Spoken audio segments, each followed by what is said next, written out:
Acho que um dos vídeos mais pedidos aqui do canal, com toda certeza, Brasil mais José Mourinho. Eu entendo quem pede esse tipo de vídeo, até porque ele é um treinador que fala português, entende o contexto do Brasil, conhece o país, é um cara que negocia muito bem com a direção dos clubes que ele tá, então se ele tiver que negociar com a CBF vai ser fácil também. É um cara que lida muito bem com personalidades grandes, como por exemplo o Neymar. É um cara que é muito bom em mata-mata, é um cara que tem tudo pra fazer um bom trabalho dentro da seleção, muito melhor do que o que Dorival Júnior faz hoje. E também a gente tem uma questão extra, que é o encaixe dos jogadores com o treinador. Jogadores do tipo Rafinha, que são equilibrados e conseguem marcar muito bem, se dariam muito bem com a ideia de jogo dele, cara. Ele precisa exatamente desse cara que sabe fazer pressão alta, com maestria, como muitos jogadores brasileiros. E é pensando em tudo isso que hoje eu vou mostrar pra vocês um elenco de Brasil e José Mourinho. Pra quem caiu aqui de paraquedas e não me conhece, eu sou o Corvo, apresentador desse canal, seja muito bem-vindo ao Plano Blues. Mourinho em seleção brasileira é um pedido de longo prazo, ok? Tem muita gente que me pede esse vídeo há muito tempo, desde os primeiros vídeos que eu fiz da seleção brasileira. E eu nunca fiz ele porque eu fiquei muito focado em colocar Mourinho em Portugal, né? Então vai ter esse vídeo de Mourinho na seleção de Portugal no futuro. Não vai ser algo pra agora. Até porque a seleção de Portugal já tentou contratar ele algumas vezes aí. A casos do destino, acabou não acontecendo. Claro, vai ter sempre aquela galera com dúvida se ele, nossa, ele não tá muito ultrapassado pra seleção brasileira. E eu acho que de fato não é o caso. Não acho que ele esteja ultrapassado como o pessoal fala. Eu acho que a palavra ultrapassado é uma palavra muito errada de se utilizar pra falar do caso de Mourinho. Acho que a palavra que as pessoas poderiam utilizar é que ele não é mais o melhor treinador, ou ele não tá entre os top treinadores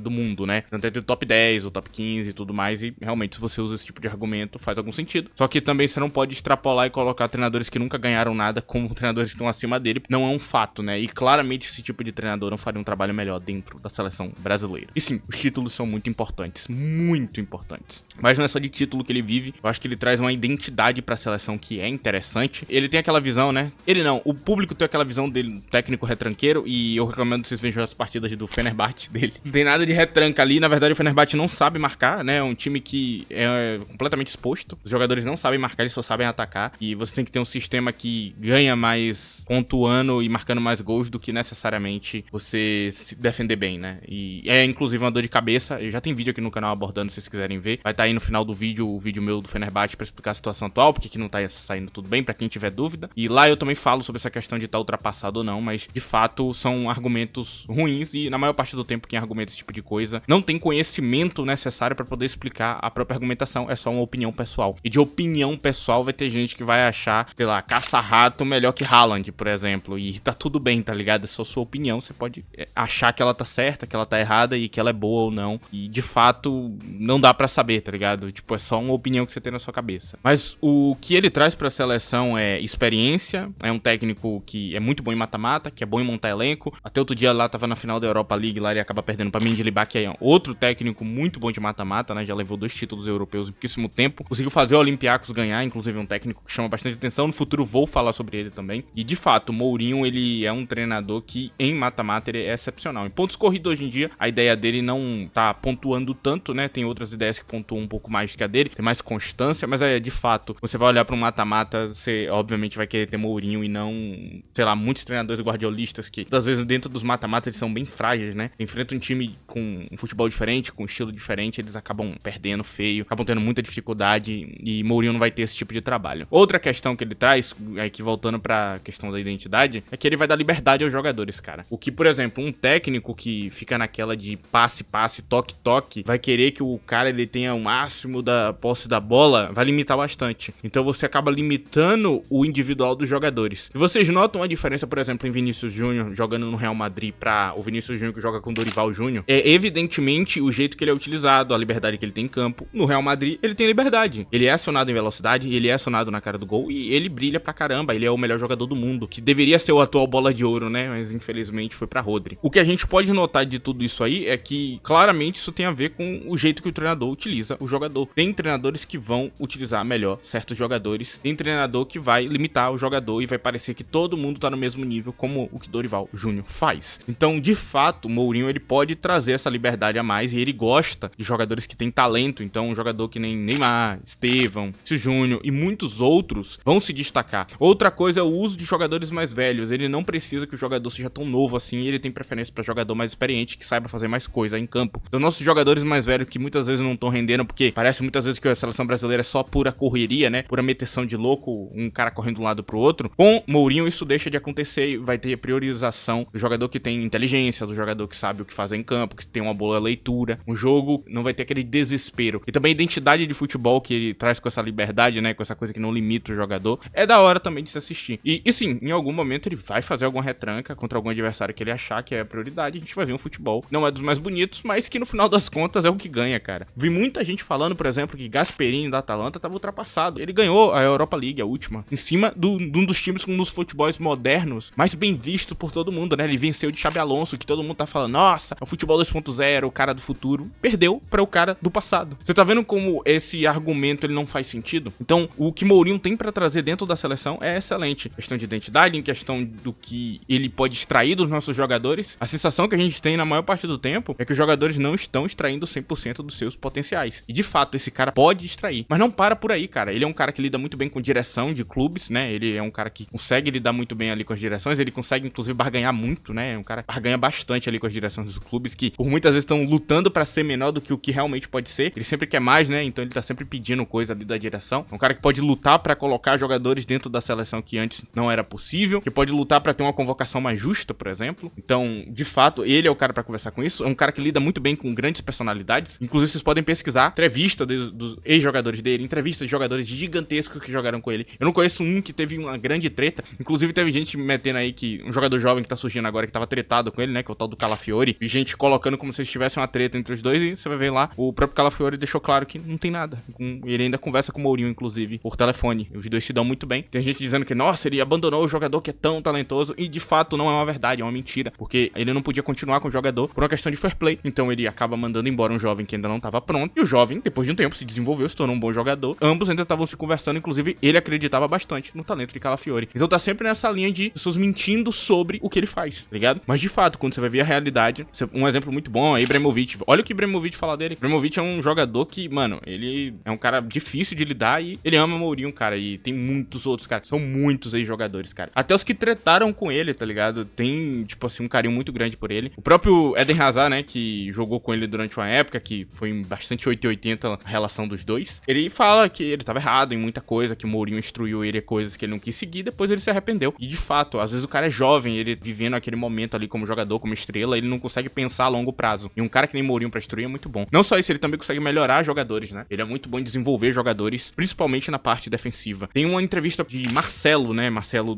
que tava no Fluminense, ex-Real Madrid, multicampeão. Ele fala, né, que ele não era bom marcando e Mourinho ajudou bastante ele a melhorar essa parte, a desenvolver ela da maneira. Ele passou por um monte de treinador e o cara que ajudou ele foi Mourinho, tá vendo? Algo muito importante, tá ligado? Inclusive o elenco combina bastante com ele nessa parte. Os jogadores que eles não são aquele 10 que pisa em todo lado, que faz um monte de jogada bonita e que quer liberdade pra jogar aquele futebol progressivo, que quer ser acionado em velocidade, quando ele não é esse tipo de jogador, ele também é um jogador que é um trabalhador em campo, que joga pro time, que joga pra ver o coletivo como uma solução, como por exemplo um Rafinha da vida, é um exemplo muito bom. E Rafinha também tá se tornando um 10, então jogar com o Mourinho ele vai poder pisar no campo inteiro, sabe? É maravilhoso. O encaixe, elenco e treinador é maravilhoso. Agora que eu já expliquei tudo isso, eu vou mostrar pra vocês o elenco montado. Bom, cara, e este aqui é o elenco do Brasil com o Mourinho. Eu coloquei muitos jogadores que estão em ascensão na carreira, tô começando a ter um certo destaque, eles todos estão aqui. Eu acho que inclusive ele vai usar esses jogadores que estão destacando, e alguns estão aqui por característica, né? Por ter um estilo de jogo que combina mais com o treinador. E de fato aqui a gente tem alguns nomes que são impopulares e eu vou falar sobre cada um deles, pode ter calma aí, enquanto eu explico aqui o elenco. Vamos lá, começando pelo goleiro, ele vai preferir um goleiro que tenha prioridade na defesa, que salve o máximo possível. Quando o sistema de marcação dele todo falhar, ele vai precisar desse goleiro. Lembrando que essa formação 4-2-3-1 dele é a formação mais ofensiva de Mourinho, ok? Ele pode usar várias outras formações, inclusive eu não acho que tenha nenhuma formação, nenhum limite. Pode modificar, ele pode criar uma nova formação, inclusive para utilizar alas, já que a gente tem um monte de ala aí espalhado pela Europa, como Samuel Lino, Pepe do Porto e muitos outros, né? Que ele vai conseguir utilizar ali como um ala pelo lado do campo, então ele pode usar outras formações no futuro. Mas de fato, a formação mais ofensiva dele é essa. Então, a preferência de goleiro vai ser essa, por isso coloquei Alisson Becker e Lucas Perry. Perry tá brilhando bastante agora no Lyon e pra mim ele pode pintar aí na seleção, mas ele é mais um exemplo, ok? E outro goleiro jovem se destacar, ele vai ser colocado aqui também. Vocês não precisam sentir que isso aqui é uma regra, que tem que ser esses caras aqui, senão vai dar tudo errado. Não, esses aqui são exemplos de estilos de jogadores que eu vou colocar aqui pra vocês entenderem do que eu tô falando. Aqui na zaga eu coloquei na direita Bremer e Marquinhos, Gabriel Magalhães e Murilo na esquerda. Agora eu vou explicar pra vocês o porquê. Mourinho, ele tem uma prioridade muito grande em bola parada, em jogadores que cabeceiam bem e tudo mais, e também caras que são muito qualificados fisicamente. Eu acho que todos esses quatro que eu coloquei aqui cumprem menos Marquinhos, ok?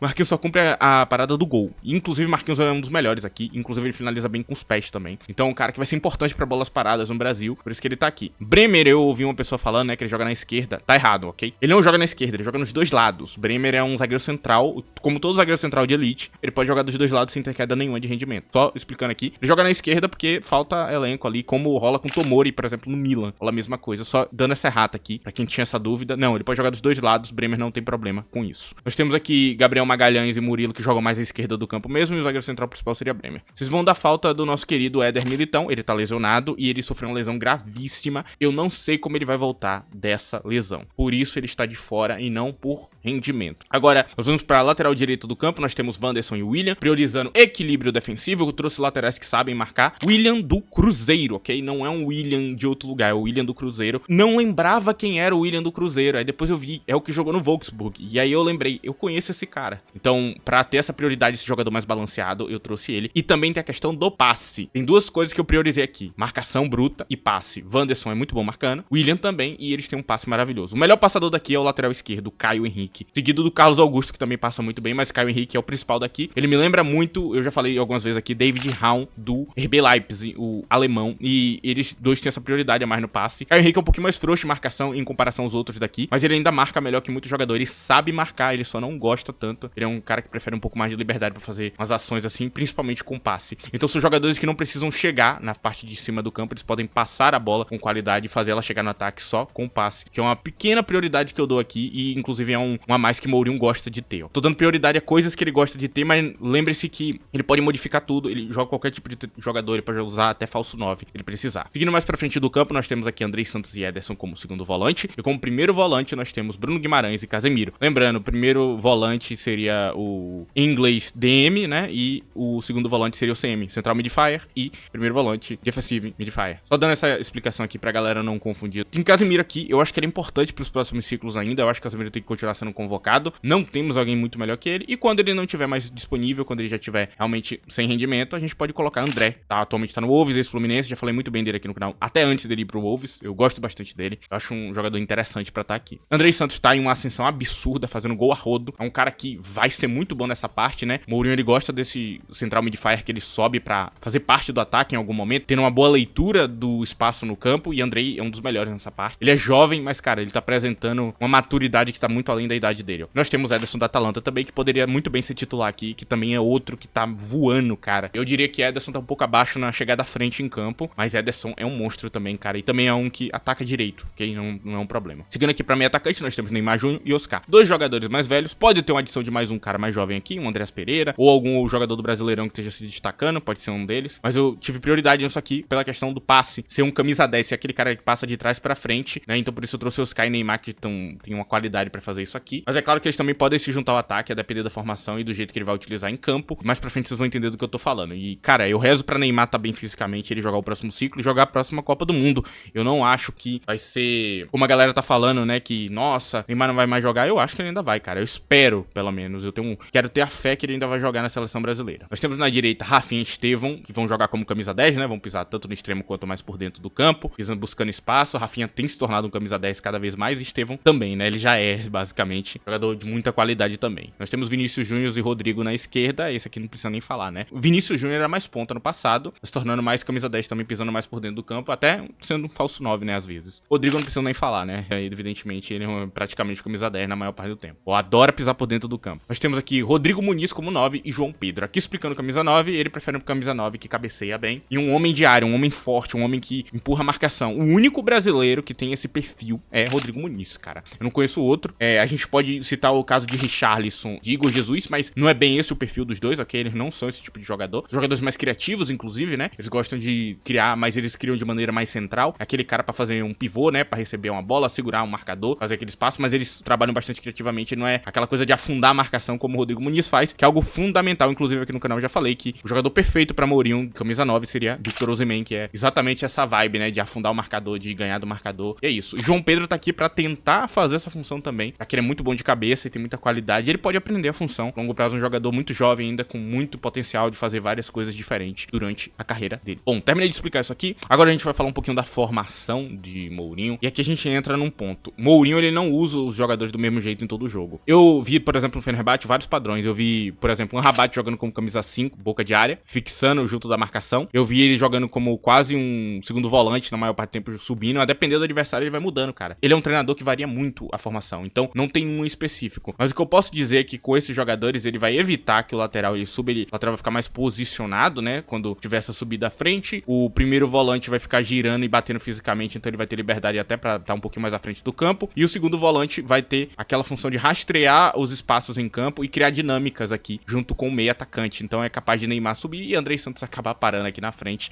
surpreendendo o adversário e criando uma jogada que não era possível com outro esquema, ok? Então é assim mais ou menos que pode funcionar e que eu vejo que ele vai usar a seleção brasileira. Vinícius Júnior vai ser extremamente bem priorizado, vai ser acionado em velocidade como ele gosta, um pouco parecido com o que rola com o treinador atual do Real Madrid, o jeito que ele brilha, inclusive, e Rodrigo vai jogar como reserva dele, porque eu acho que Rafinha atualmente tá como um dos melhores jogadores do mundo, então não tenho dúvida disso, e Estevão no futuro vai ser um dos melhores do mundo também, eu tenho certeza disso. Por último, o Rodrigo vai ter a função de ficar afundando a marcação e abrir espaço pros pontas, e também pra cabecear e ganhar do marcador em algum momento, fazer um gol aqui e ali. Ele não vai ser o brilho geral, até porque esse jogador não é nada incrível, mas é um bom jogador também, e pelo perfil e característica pode ser que seja uma solução aí pra camisa 9 do Brasil, é um que eu já citei aqui no canal, e eu acho que o encaixe dele com o treinador que eu escolhi pra esse vídeo é muito bom. Enfim, cara, eu espero que esteja tudo explicado. Se seu jogador favorito ficou de fora, não precisa me xingar, ele pode ser convocado também, eu não estou falando que ele é ruim, porque eu coloquei um jogador que tá aqui, cara. Eu odeio quando a pessoa faz isso. Você pode inclusive deixar nos comentários este seu jogador, ninguém vai morrer por isso, ok? Tá tudo bem. Enfim, cara, pro vídeo de hoje é isso, eu espero que você tenha gostado. Se você gostou do vídeo, já sabe o que fazer. Você pode deixar o like aqui no vídeo e também você pode hypar o vídeo aí na aba de comentários, passando pro lado, tem opção nova. Outra forma de ajudar o canal é compartilhando o vídeo. Se você quiser ter um contato maior comigo, me siga em @ddcorvo, tem aí meu Twitter, com essa hashtag você me acha. É isso, rapaziada, pro vídeo de hoje é isso, obrigado a presença de todos, tchau.